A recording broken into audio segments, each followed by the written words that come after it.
আজকের ভিডিওতে Telegram SMS free problem সমস্যার সমাধান করার সহজ নিয়ম শিখাবো, যা এখন পর্যন্ত 90% লোকজন জানে না।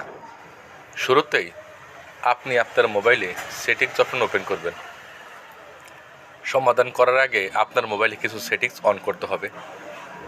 এখানে গুগল অপশন আছে, এখানে আসবেন।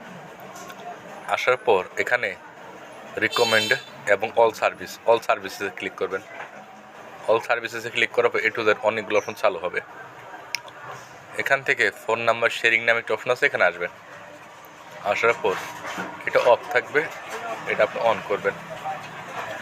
এখন আপনি আপনার মোবাইলে প্লে স্টোর অ্যাপ্লিকেশন ওপেন করবেন। আসার পর এখানে আপনি টেলিগ্রাম লিখে সার্চ করবেন। সার্চ করার পর আপনি প্লে স্টোর থেকে টেলিগ্রাম অ্যাপ্লিকেশনটি আপডেট করবেন। আপডেটের পর টেলিগ্রামের উপর চাপ দিবেন।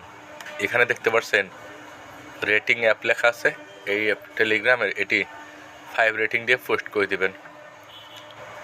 এখন ব্যাক করে উপরে 3 ডট লাইন আছে, এখানে আসবেন। আসার পর শেয়ার অপশন আছে, ফ্ল্যাগ অপশন আছে, এনেবল আপডেট এটা অফ করে দিবেন। অফ করার পর এখন প্লে স্টোর হোম স্ক্রিনে আসবেন। আসার পর প্রোফাইল পিকচার উপর ক্লিক করবেন। প্লে প্রোটেক্ট আছে, এখানে আসবেন। আসার পর স্ক্যান নামে একটা অপশন আছে, স্ক্যান অপশনে ক্লিক করবেন। স্ক্যান অপশনে ক্লিক করার পর এই অপশনটি স্ক্যান হবে, অপেক্ষা করুন। এখন আপনি আপনার মোবাইলে হোম স্ক্রিনে এসে টেলিগ্রামের উপরে আঙ্গুল দিয়ে চেপে ধরে রাখবেন। আই অপশন আছে, এখানে আসবেন। আই অপশন আসার পর এখানে দেখবেন অ্যালাউ অপশন আছে। অ্যালাউ অপশন মানে আপনি পারমিশনটা অ্যালাউতে দেবেন। এখানে দেখবেন পারমিশন লেখা আছে। এই পারমিশন যেগুলো পারমিশন নাই সবগুলো পারমিশন দিয়ে দিবেন। যেগুলো পারমিশন নাই সবগুলো পারমিশন দিয়ে দিবেন।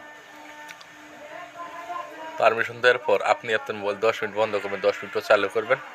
দেখতে পারবেন খুব সহজেই প্রবলেম সলভ হয়ে গেছে। ধন্যবাদ।